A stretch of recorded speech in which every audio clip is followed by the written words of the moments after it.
toWin Show. I'm your host, Zenobia Williams, and it is my pleasure. I am so excited. I am thrilled to have this very special guest today.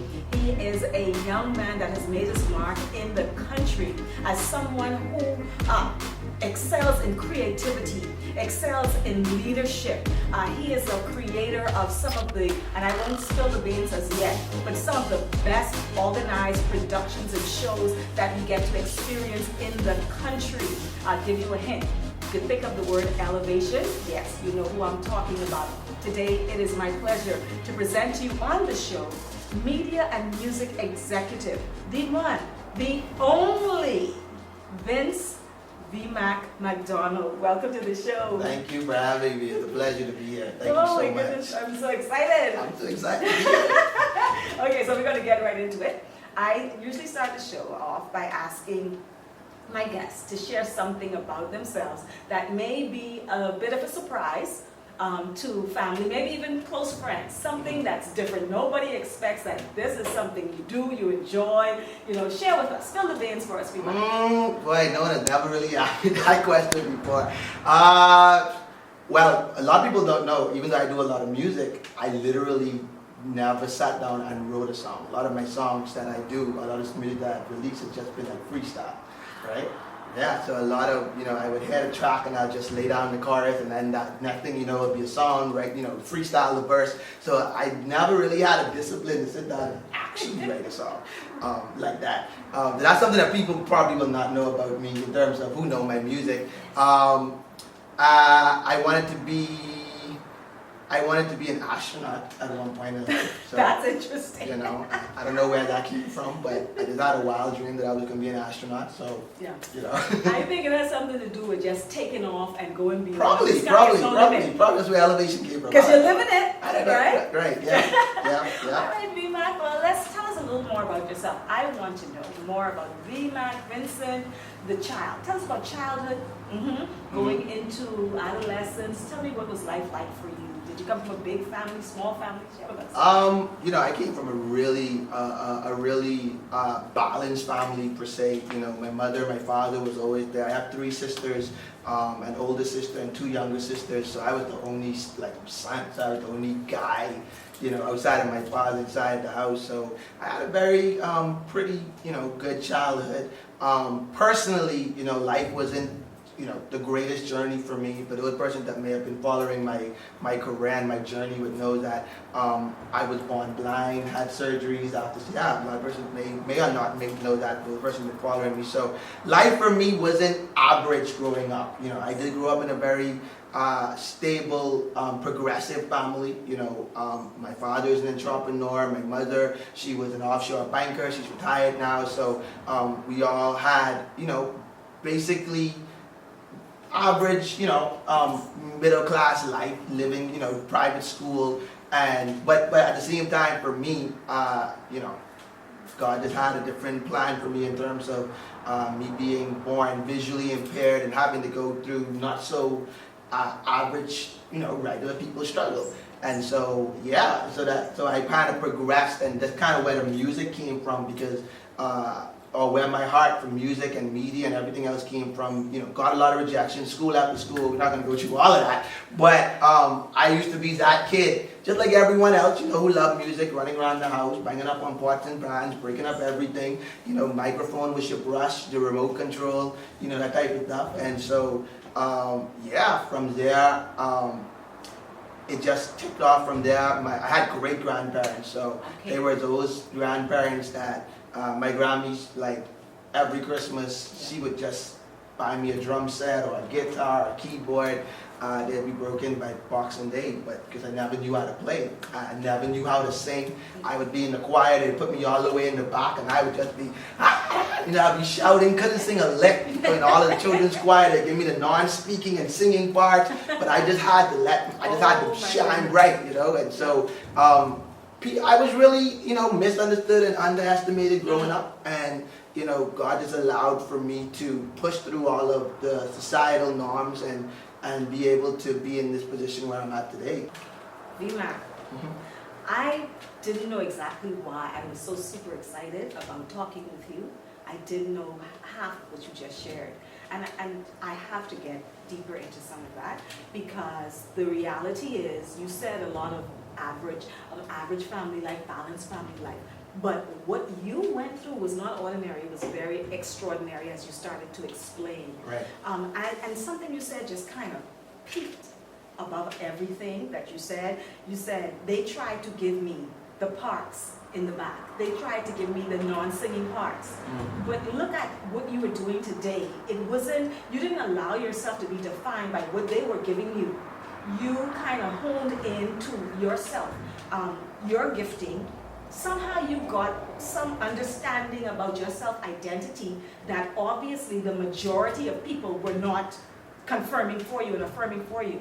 Right. So when people were trying to give you the background for singing, but now you're out in the forefront, what was it? What was the voice in your head? Who were the people in your head? Mm-hmm. What happened that gave you that courage and helped you to define that it was okay for you to pursue what you know is your gift?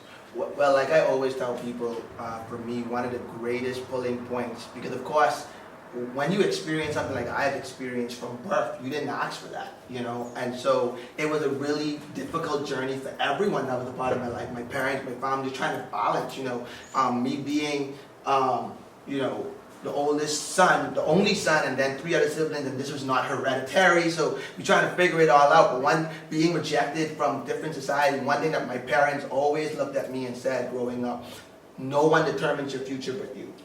And so at some point in life, I had to make a decision, going home every day after school crying, Mommy, I don't want to go back to school, I don't want to go back there, those people, they mean, they this, they that. You know, she always looked at me and said, yeah, I know it's difficult, but at the end of the day, life is about choices. You didn't choose to come in this world this way, but you could choose how you live.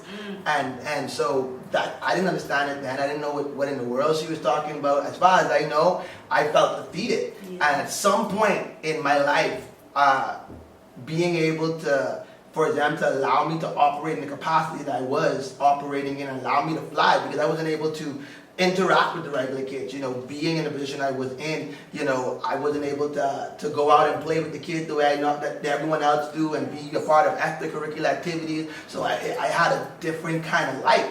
And so for me, I had to sit down and be like, am I going to conform to societal norm, or am I going to create my own path and my destiny? I did some very off-the-wall things and some things that I would laugh about today. You know, one summer, I always tell the story when I have an opportunity. One summer, I was home and having female baby sisters, you know, they would have dolls in their rooms, and you know, I always wanted to have a concert. I always used to sit down and dream about having my very own concert, and I did some off-the-wall things. There's a big open lawn in the front yard, and I pulled all of my front room tables and chairs outside, and went in my sister's rooms and took out all of their Barbie dolls, and my first concert with their Barbie dolls in my front lawn, and neighbors would walk past and drive past and look at me dead crazy, and I'm like, and I didn't care, you know. I was singing to an audience of dolls, and that's just how my career kind of kicked off. And if I had the courage to do that, yes. You know, my mom came to me one birthday, because we had this thing where you only could have birthdays every 5 years, birthday parties, right? Okay. You know, so much kids, like, you can't have a party every year. So be like, every 5 years you can have a party.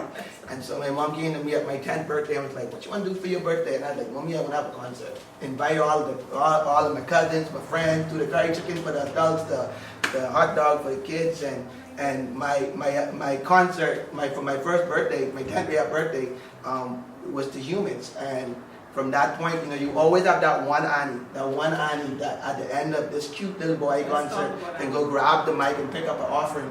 And I made a whopping $60 that day, and I felt like my life was forever changed.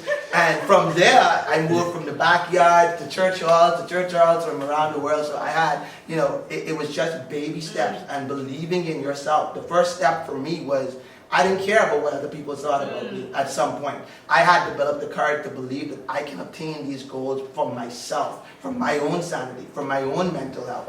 And I only came to this realization years into accomplishing everything. I never understood why I did half of the things I did growing up. But it was really for my sanity. Yes. It was really for me to feel accepted in my own little world, in my own bubble, so I don't go through the process of feeling depressed or feeling suicidal or wanting to give up in life, you know. And so that's how come I ended up where I'm at today, because, you know, after I did that, my next step was to prove to the world that I can do it. Because once you believe it in yourself that you can obtain anything, you know, no one can tell you at that point you can't, you know. And so that's kind of what pushed me through. That right there is a surge of power to anyone who's listening right now. You said something else. You said because of the way your parents nurtured you and your courage and your confidence, they did that for you. You said they gave you the wind, the ability to soar. And so that's reference to what we're talking about today, the wind to win. What are those hidden invisible things, those persons with the words that they would have said to you that makes VMAC, Vince McDonald, the success he is today? And as you speak about your wind, the word that I hear was decision. You made a decision. And I have to highlight that so that our aspiring entrepreneurs and our aspiring business owners, they will understand that step one, decision. You have to decide that you can do it. You have to believe in yourself, first of all, before you get anyone else to buy into you. So often we have an idea and a plan, and we are so uncertain about ourselves, and then we want to pick somebody. We want you to believe something that we don't believe, and you know, people smell us from a mile away. You want to convince me? And I think one thing that we need to realize is people will not buy into your uncertainty, but that level of confidence, you don't need them to buy it. No. You bring it. Yeah. Yeah. Okay, so let's say, we without even going into the details, we know that your childhood, your adolescent years were very difficult and challenging when you looked at what people would have wanted to bring to the table for you. We already know that as from a child, you had these ideas of production and show, and you were given an open space to be able to kind of walk into it. So now you're finished high school, right? You already started to get a taste of things from 10 years old. So what's happening now? What's your ambition? What's your vision? How did you see yourself moving forward from there? Still with Yeah, so at the age of, I think I was in probably grade 9 or so. That year, my grandmother, my amazing grandmother, bought me a video camera, and I didn't know what in the world I was doing. You know, I don't know why she did it. I don't even know why I asked for it. And she got me a video camera, and I sat down with this video camera in my hand, having no knowledge of video, no knowledge of editing. I mean, not even knowing what I wanted to do. And I sat down trying to figure out what I was going to do with it, and I was like, I'm going to start a TV show. And I was on High Five one day, and DJ Counselor, who is now a very great friend of mine, was having a birthday bash at BFM, and I messaged him on High Five. So I just showed my age there for those who know who on High Five. Yes, you did. I messaged him on High Five, and I was like, hey, I have a TV show, and I want to come, and I want to interview all of the artists at your birthday bash. You know, he had this big birthday bash, some international artists was coming, and he was like, okay, cool, yeah. Like he just responded like, yeah, cool. Keep in mind, never really had no relations with him at all. Didn't know, you know, I knew of him, but didn't know. So all the top artists were there. And keep in mind, I didn't have a TV show. I just wanted to have a TV show. So the TV show wasn't a thing. But I believed that if I took the first step, you know, I didn't know what's gonna happen. Come on now. So I walk in. I didn't even have a name for the TV show at that point. So the day of the TV show, the day of the party, I pulled one of my neighbors, and I was like, hey, I need you to be my camera guy. And he rolled me to BFM, and I up here, and you know, I was like, well, we can name the show. And he's like, bro, how are we doing a TV show? Like, this is extreme. And I was like, yes, Extreme View TV. And so my first television show was Extreme View TV. I went into BFM. He was behind the camera. He plugged in this little microphone. I started interviewing everyone. And I went home and trying to figure out, okay, so first step accomplished, good, bam, boom. What's next? Went online, just tried to figure out how to connect this camera to the computer, download, you know, and it was, back then we had dial-up, like internet wasn't even nothing serious, so I was just like, man, this was frustrating. Yeah. Somehow I slapped together a show, and one day after school, I was like, I told my dad I want to go to Cabo Bahamas to drop off my show. And this little 14-year-old boy, 15-year-old boy walked into Cabo Bahamas in the school uniform and said, I want you to play my show. And I gave them the DVD, and the rest was history. They looked at me, it was so cute. And a very good friend of mine, she ended up being a very good friend of mine. Some 15 years later, Alexia Coakley, she was there, and she was just like, this is so cute. Dr. Keith Wisdom was there, and she took the show, and she believed in this little 15-year-old boy. And to this day, we still have a very great relationship, and the rest was history. And that's how my television and media career began. And it's so funny because that was the first time many of those artists who were big artists in the country at the time ever had their debut on television and ever got an interview. And from this little 15-year-old boy who didn't have a show, who just jumped up and was like, I'm gonna do a show. Fearless. Yeah. Fearless. Yeah. And innovative. I mean, but that's like just leaping off a cliff. Let's just do it. Yeah. Okay, I have this camera, and hey, shout out to your Grammy, who saw you, who responded to this thing that she heard. And she's awesome. What's her name? Let's give her a Grammy shout out. Oh, big shout out to my Grammy, Betty Allen. She, and that's important. It's very important to this point, I never really had this conversation with them, because I'm still, a lot of it is me understanding this in my later years, in my 30s, just really trying to wrap it all together. But now, because I kind of used a lot of my success as distraction to not focus on my reality of being visually impaired or whatever the case is, I never really built an appreciation for them believing in me.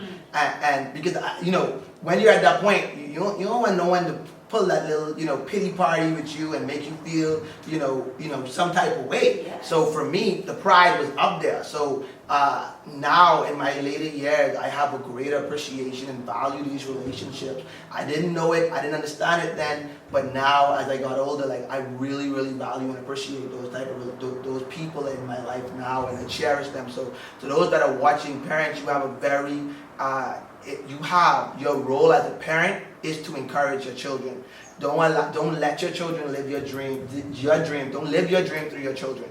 And that's where a lot of parents go wrong. My parents were like, "What you want to do? Okay, go on ahead." I mean, I feel that a lot of benches, like tremendously failed, like epically failed. There were a lot of failures in my life. There were a lot of failures where I ruined a lot of relationships. There are a lot of failures where business deals didn't go as it's supposed to go, and you always have an opportunity to rebound and get it right. And so for me, while it was a lot of encouragement, there was also a lot of failures. Yes. And accepting and embracing those failures is also a part of my journey, because many times I wanted to give up, but I had to remember, like, I have nothing else. Right. This is all I have to give, and I had to keep going regardless. You said, when you were shouting on Grammy, you said of the appreciation of people believing in you. And I want to also highlight that, because for, again, our entrepreneurs and our small business owners who are coming up and they want to do what they see you doing, I hear that the wind is you need people that believe in you around you. Now, some people do not have the benefit of your Grammy. They didn't have the benefit of growing up in a nice balanced household with a mom and a father who understood and supported. So I think one of the things that aspiring entrepreneurs need to do at this point is they need to filter their friends and their company. Indeed. You need to keep people around you that believe in you, Indeed. that nurture the gift, because you're saying that was a tremendous part of why you were able to excel. Indeed. For me, I tell people all the time that because I had an opportunity, I've always been one to provide those opportunities for other people. I was always that one, and I always had this heart to do the same for what I would afford the opportunity. And I always tell people all the time, and I make this very, very clear and very, very bold. What you see here on this wall, and what you see here, and what you've witnessed and been blessed by and encouraged by throughout the course of my career, it has less to do with me, but has all to do with the amazing people that trust this little off-the-wall vision of mine. Every time I come and say, hey, we're going to do a singing competition. Huh? we're gonna do an award show. What? How, Sway? You know, like, and so I am literally here because of the people that believe in the vision. I tell you, here at Elevation, I have an amazing core group of people that work here, and that I get on their nerves. We row, we argue, but there's still a great level of love. You know, I have amazing people, you know, that works here. And believe in the vision, that sacrifice and believe. I mean, people like Travis, Talia, Tyra, like people that just come together and just believe in this vision that is, you know, just realized they all start with T's, so I gotta look at that. But you know, these people are the backbone. And you have to realize your strength and your weaknesses as a leader. Please talk about you have to realize that you can be a visionary, but you may not be the best at execution. And you have to make sure that you always put the people in the right seat of the bus. And you have to ensure that the core premise of everything you do is not about ego, it's not about pride, but it's sticking to the vision. And so you will have people that will come in your environment and they weed themselves out because they have their own agenda. They weed themselves out because as long as you stick to the vision and you sell the vision, not yourself. Not yourself. To this day, I've never been on an Elevation Award stage. I've never been, because that wasn't my vision. My vision was never to host it. My vision was never to be seen. My vision was never to be out in the front. It's because it's about the bigger picture. And so to the point where a lot of people don't even know that I'm behind it. And so at the end of the day, teamwork, when they say teamwork, make the dream work, yes. Listen, it's very important to make sure that you have the right grouping of people that stand behind you, that believe in your vision, and building that community. You know what I mean? And so that has been the secret to a lot of my success. You know, and even the artists that I've had the amazing opportunity to work with, just believing in the crazy dreams and ideas and visions that I've had. You know, VMAC, people are very sensitive, and they kind of know when you are for them or when you're fake. And especially recently, I find that a lot of people are looking for and searching for a kind of authenticity. They're looking for genuine people. And so even before that became a thing, you were that. You were that from within yourself. You saw people, you valued people, you said it was not just about you getting somewhere, but the people that you could take along. And I believe without even knowing it and thinking about it, you had a principle. It's a type of principle and a spirit that's attached to you that you said is one of the backbones of your success. And so VMAC, we know anyone, well not anyone, but those people who find the courage and confidence to start a business. Okay, so you get a business, but in order to keep the business, you need what you just defined. You need those management skills and those administrative skills, those leadership skills. How did you develop that? I mean, how was that nurtured in you? Because you seem quite proficient, you're very clear. And I'm sure that your business only lasts because you have those particular skills. How were they nurtured in you? Failures. Recognizing when you went wrong, understanding what those were, and learning from them. A lot of people, we deflect a lot of things. We live our life in denial because we know that we're talented. And one of the biggest lessons that I've learned, and this is why I have people around me, because one of the biggest lessons I learned is that talent isn't everything. Just because you think you're good, you ain't good.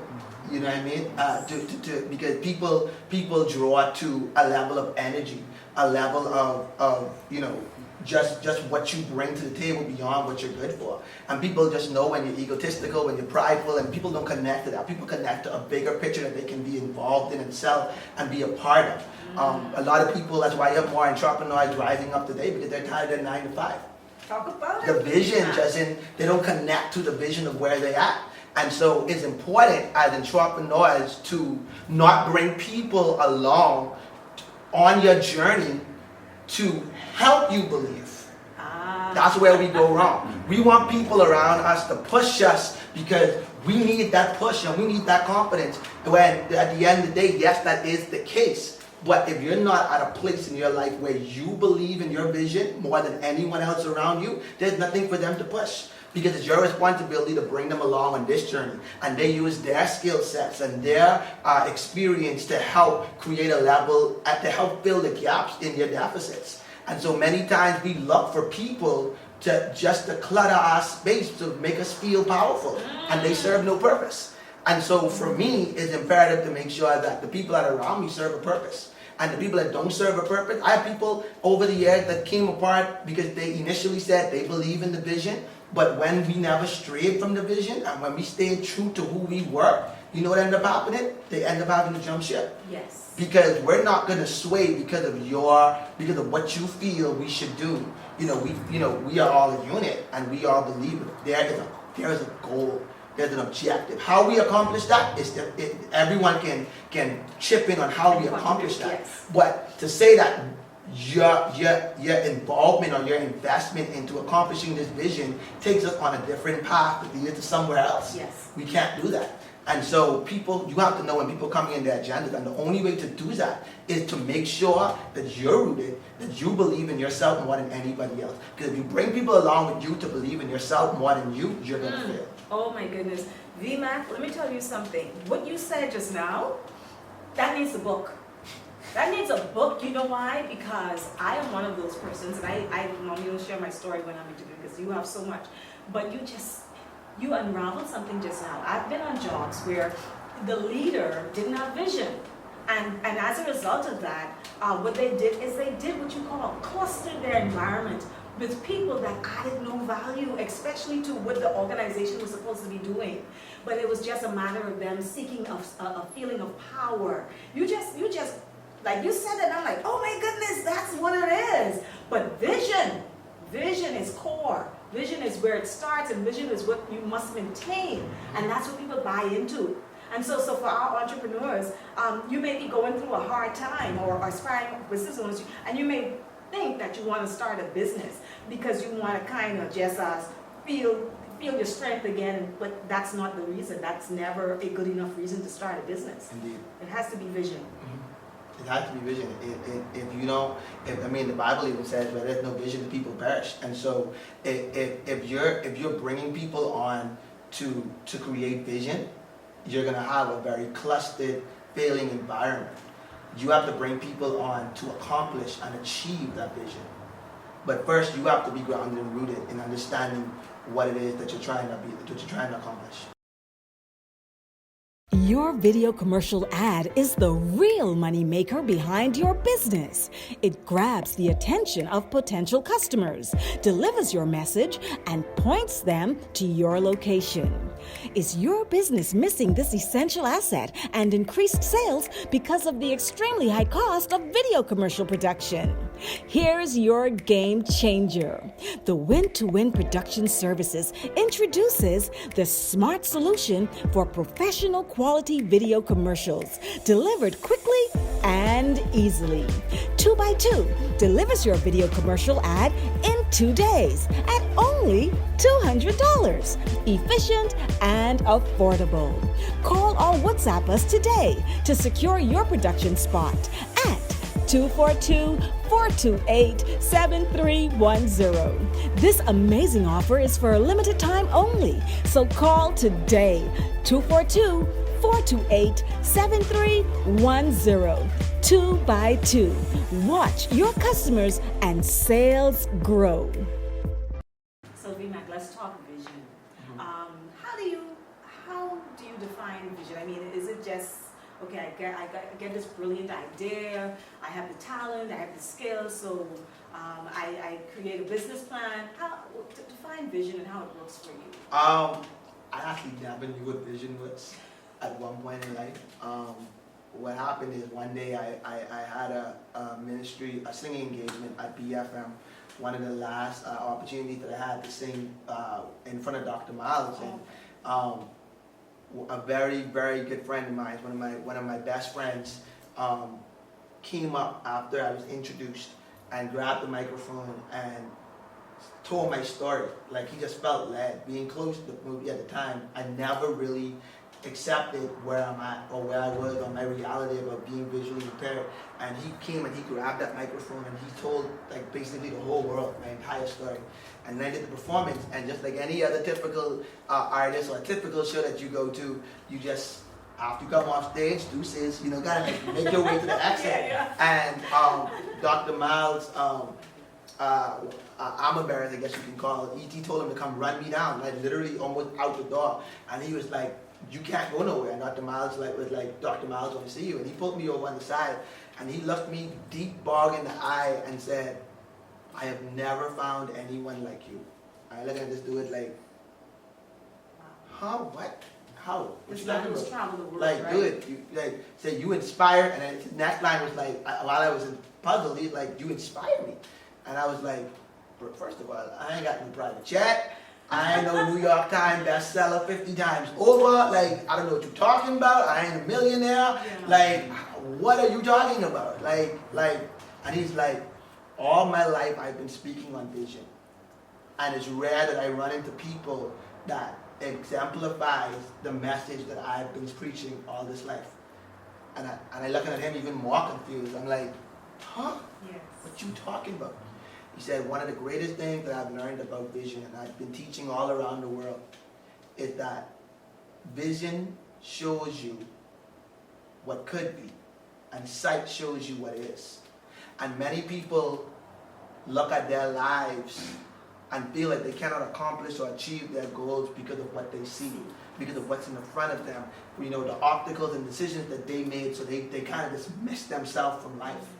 And he says, the mere fact that you have no sight, and even if you wanted to see the challenges that's in the front of you, you still can't see them anyway, but somehow you envision what your life could be, and you act on that, and that's why you're here today. And so for me, vision is really just me closing my eyes and dreaming about something that is so that is impossible to the human mind, or impossible by looking at it. Yes. And I put up many ideas. I mean, if y'all know some of the ideas that I have in the back of my mind, y'all call me crazier. Because some of y'all already call me crazy for stuff I do. And so I never act on those ideas until I have direction on how it's going to be accomplished, on how it's going to be obtained. And so for me, vision is really being able to write that and make that plain. Yes. And to be able to sell this vision to my rest of my team and say, let's run. Oh my goodness. And I have a team that runs with confidence because they understand where we're going. Because I'm confident because I wrote that vision and God gave me that vision, I'm confident in where we're going. And even though they are confused as to, bro, I don't see how we're going to do this, there's still a level of confidence in this race because at the end of the day, it's plain. Oh my goodness. You understand? And so that's the key. I mean, at the end of the day, the Bible says make the vision, write the vision, make it plain. And where there's no vision, everything around you will perish and fail. You are actually walking the word. And that's, again, that invisible wind beneath your wings.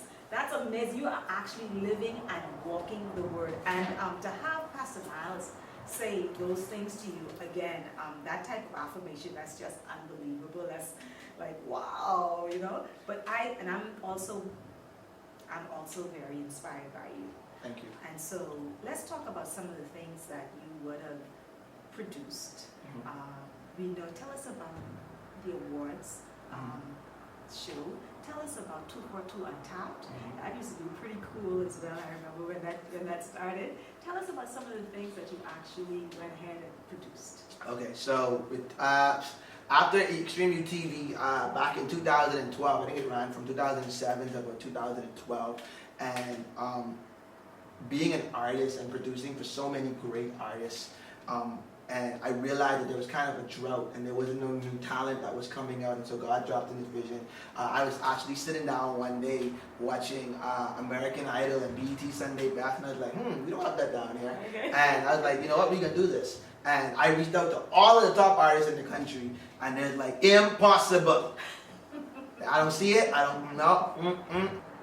At the time, Jonathan Farrington just came out. He just won BT Star Maker. He was a very new artist, but he was very, very talented at the time. And I sat down, being his producer. He was in the studio working with me, and I was working on his album. And I was like, I want to do the show. And he's like, let's do it. And I made him a judge. And at that time, I was already an artist, already seasoned. And so I sold it to some of my colleagues, and they were like, nah. And so I ended up just going to, not so much high prestigious people, and the vision came out, and at the time I partnered with Potential Church, and we went in there. I was on the team there at the time, and so they were so gracious to allow this to happen, and they believed in the vision, and they jumped on it, and we did the first season. Shanique Thurston won, and then it just kind of increased from there. People started to believe in it, and from there, I mean, the rest was history. And then something happened where I completely got discouraged on the journey of, you know, just realizing that there is more to this music thing than just the whole gospel thing. I've had mainstream artists come to me after seeing 242 on top, and it's like, I'll play like I'm a Christian just to judge the show because there's nothing else going on. And that kind of inspired me to know that, you know, people in the world and generally were just watching a faith-based show and were being inspired. And I felt that was at the moment I felt that my career and my ministry was no longer for the four walls. I felt at the time like I had a responsibility to engage culture in a bigger way and bridge the gap between faith and life. And so something happened where something just happened where it was a very bad representation in my mind about the church that happened with after the third season of 242 went up, and I got discouraged with the church. I was like, this is not of God, it ain't happening, like forget it. You know, I was like, y'all ain't making no sense. You know, no one asking questions, everyone's drawing conclusions, and I was like, no. After that, you know, God was like, no, I have a bigger plan and a bigger purpose for you, and like you gotta engage culture in a big way. Like you have to be my light, and you gotta represent. Like you gotta show them that while they had an agenda, like my agenda is bigger, and it was very rare that you operate, you know, on a level that is, you know, not a mom and pop operation. Okay. And so there was a lot of misunderstanding when it came to contracts and how that worked, because, you know, the church world kind of feel, you know, I know, entitled. Church world kind of feel, you know, that's not of God, you know, the money this, money that, and so it's just a whole big misunderstanding that ended up happening. And so for me, I was able to push through, and God gave me the vision for the Elevation Award to say, yeah, you have focused your entire life on serving inwardly. Now I need you to serve outwardly. And so I was able to go out and be able to engage the wider world by creating a global platform, like a mainstream platform, like the Elevation Award, that provided opportunities for mainstream artists to be a part of something that was bigger, that was all ran by one of the well-respected gospel artists in the country. And so, you know, God allowed my level of influence to be able for people to trust me that were in the mainstream community. Like I humbly embrace these moments and these opportunities that I get when people look at me and be like, even though for a very long time, you know, we had a lot of mainstream artists a part of the show, because people knew the history of Elevation. They always thought that Elevation Awards was a gospel show. Because of the association with Elevation Media or Elevation Records, and knowing that I was behind it, that, like, you know, we had challenges for the first couple of years with sponsors, because they're like, that's a gospel show. So when they see letters come from me, you know, they'd be like, oh, turn that away, that's a gospel show. Wow. You know, and so we had those type of challenges because, you know, people knew me on that level. And so, you know, God gave me the vision to be able to do it, and we did very well. God allowed, you know, the opportunity to continue to flow to the point now where we are 4 years in, all thanks to my amazing team, and we're getting ready to go regional in 2022 for the 5th annual Elevation Award. So we're kind of leaving the Bahamas and expanding this vision to be beyond the Bahamas market. And so, you know, I believe that if God has brought me this far and my team this far, I believe 2022 is going to be bigger and better. And yeah, over the years, I've also been graced to produce with some of the top artists in the country. You know, one of them that we come to love and have loved over the years that God has taken away from us, Lyrically Blessed. He was one of, love his music. Yeah, I've had the opportunity to produce more than 90% of the songs that you guys love and appreciate from him. We actually did an album together. Yes. Yeah, we did an album together, The Way We Praise, and so, you know, he was my tour partner. We did a lot of tours. We traveled all around the world, and I've had the opportunity to work with some of the greatest producers here as well, you know, Sketch, Sammy Starr. Sammy Starr is actually one of our lead producers here, and so a lot of things that you've heard from me and from all the other artists that are under the imprint has also been a collaboration with myself and Sammy. And so I am one to always believe in valuing and fighting for a relationship. Yes. Because, you know, there are just some things money can't buy. You know, a relationship is key. And so that I always strive to make sure that before we move into anything, before we go forward into anything, we good, you know what I mean? Because it allows us to not be hindered by anything else external, but allows us to work and focus on accomplishing the bigger picture and goal. And so for me, a lot of what people have seen is because of relationship. Because 100% of the productions that we've started and we've completed to the end, we didn't have a first dollar when we launched it. Like, we had no money when the Elevation Award started, no money. When 242 on Tap started, no money. And it was because of relationship and the vision being so strong. People were like, you know what, I believe in that.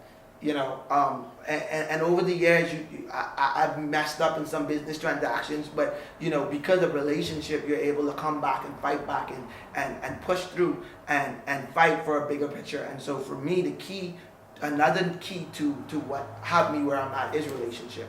And making sure that relationship remains strong regardless. And now we're at a place where we just launched a digital platform, Elevation Now, that is driven on digital content and platforms. So we're excited about that as well. And so God is just doing some amazing things and allowing us to engage culture. So you're going to be seeing something about that in this year coming up. Engage Culture is a new platform that I've created that is going to be designed for people of faith that are, you know, just unconventional and unorthodox, where, you know, you're not subscribing and conforming to religion, but you're striving and performing and conforming to relationship. Relationship with God and relationship with other people. Because when you stick along the lines of religion, you're trapped in a box, and people don't become successful when they go on the lines of religion. And so when you have religion, it's me talking at you. When you have relationship, it's me talking to you. And so that's the difference between where I'm at. And so we're creating a new platform where we're bringing people from all walks of life, from entrepreneurship, from music, entertainment, business, and we're bringing everyone together to have this big conversation about how you can love God but still, you know, be a successful actor, actress, entrepreneur, and still do what we love to do, and don't feel pressured or burdened because we're not conforming to the societal norm of what religion has set us out just because we say we love God. And so that's something that I'm excited about. It's going to be coming out in 2021, and so just look out for that. And you know, VMAC, it is so necessary what you're saying, because many people can't seem to find that link and fill the gap between their faith, what they want to do using their gift for God, and how do I make money? How do I actually make a difference? Because we live in a very judgmental society. You say you love God, but how you love God and doing what you're doing? You know what I mean? And so people don't realize loving God is just having a relationship with Him. And so at the end of the day, ain't none of y'all gonna be with me when I hit them pearly gates. Now, that's not saying that you have to have accountability. Yes. That's not saying that you're not supposed to have a community and a circle around you calling you out when you're doing crap. Yes. But at the same time, you have to make sure that you believe. I mean, we celebrate the fact that, you know, Tyler Perry mentioned Jesus all up in his movies, and he does what he does, but we ain't out here judging him. No. You know what I'm saying? We still supporting him, making him millions by going to support his films.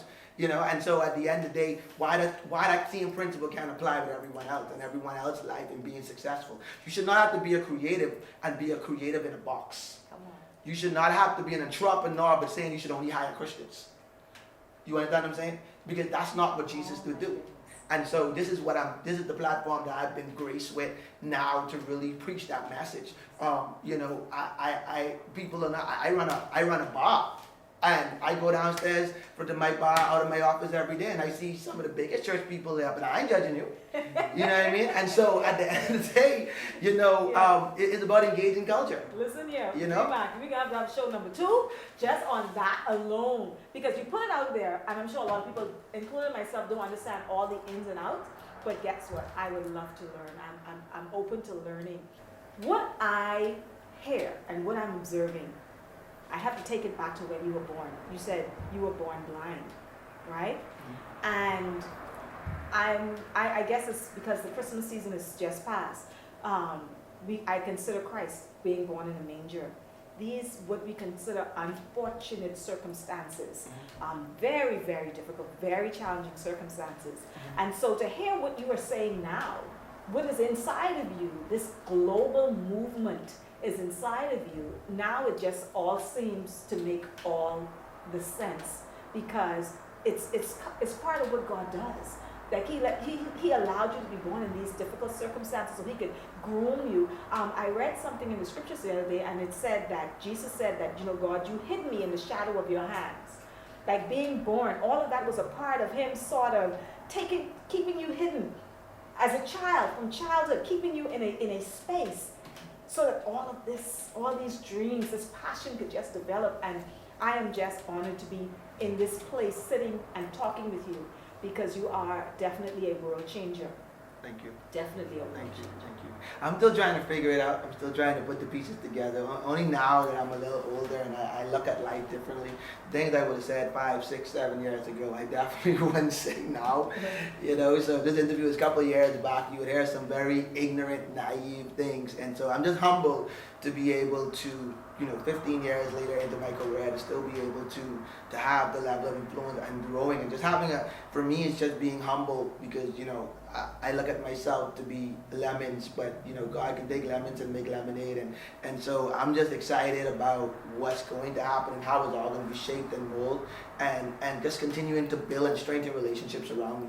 Awesome. Tell me, besides, Dr. Miles and you brand me the family, but is there anybody that really inspires you on a global level, someone outside of the Bahamas? On a global level, I'm a type of person that love to hear success stories and how people really just brought it from the pits. We'd hear stories like Tyler Perry, where Tyler Perry was one of those persons that spent his last and did, close to some 50 shows at a deficit. Yes. Left a bunch of jobs. And then you hear the stories of Steve Harvey, how he was homeless for about 3 years and went to marriage and married. These are people that have success stories and are now successful. And one thing I take away from that, and that helped me get to where I'm at, is the only way to move forward in your life is not out of perfection, but out of progression. And we try to be so perfect and make things happen. And for me, one thing that I take away from listening to these people's success stories is the fact that at the end of the day, they, even though in their success now, they never ran away from their reality. Their reality is their reality, and that is what made them who they are. And never forgetting where you come from. Yeah. You understand what I'm saying? I heard a story about Lisa Nichols, someone that I've had the opportunity to meet on a few occasions, and sit down with her as well and listen to her. All these people are people that has been at the bottom. Yes. But I think the biggest challenge is we get successful and we want to forget where we come from. We want to forget who we are, and because now we're here and we struggle. And we as black people, we have a tendency of playing the victim. Okay. We like to play that victim game. Y'all don't know what I've been through, and so you have to realize what you've been through is the reason why you're here today. Oh my. Your story, and your story is the reason why you're here. And so my encouragement to everyone, man, is to just embrace every season of your life, and don't play the victim game, man. Because at the end of the day, when you're a victim, if you accept the fact that you are a victim and not be in denial, at some point when you go through that journey, you're going to end up becoming a victor. And as long as you stay in denial, as long as you try to play that victim card, you'll never end up victorious. You'll never see the light in what's happening in your darkness. Yeah. So, wow, thank you so much. VMAC, you are a spectacular individual, and I know that people can trust you with their giftings. So we have those potential singers, artists, the list goes on and on. Could you please say to them how they can find you? Please let us know your handles. Where do we find you on social, online? Where are your office? How do we get in contact with you? Because we don't just want to engage and collab with people who don't have that revelation that you have, and that we are certain will definitely look out for us. So tell everybody where they can find you. Well, of course, one of the things I encourage everyone, if you're creative or you're aspiring creative, I encourage you to jump in and be a part of the Elevation Now platform. It's designed for tools and resources to help you become a successful and more productive and progressive creative. And so that's the first step. So we encourage everyone, elevationnow.com, ELEV, the number 8, TIONNOW.com. Become a member, man, and jump in. It's not just for artists, it's for everyone in the creative field. You get resources, and then we have a lot of amazing programming, master classes, and a whole lot of stuff that's going to be provided through that platform in 2021 specifically. So definitely jump on that. And then if you have a question, I'm always here to answer you. Just shoot me a DM, and let's do life together. Let's do life together. Well, I'm going to be at Elevation Now today. I'm signing up. Thank you so much for just being who you are. Thank you so much for the gift of God in you and allowing God to use you in such magnificent ways. Thank you so much for being my guest today. Not a problem, anytime. Thank you for sharing the wind beneath your wings. All right, so Elevation Now, if you want to win. Thank you.